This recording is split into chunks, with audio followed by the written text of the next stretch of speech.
భూపాలపల్లి జిల్లాలోని కాళేశ్వరంలోని సరస్వతి అంత్య పుష్కరాలు ఘనంగా కొనసాగుతున్నాయి. పుష్కరాలు 9వ రోజుకు చేరుకుంది. త్రివేణి సంగమం వద్ద భక్తుల రద్దీ కొంత తగ్గినప్పటికీ ఆధ్యాత్మిక వాతావరణం మాత్రం కొనసాగుతోంది.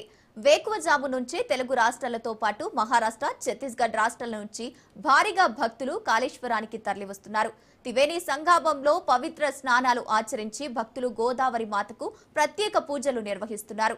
అనంతరం శ్రీ కాళేశ్వర ముక్తేశ్వర స్వామి ఆలయానికి చేరుకుని స్వామివారిని దర్శించుకున్నారు.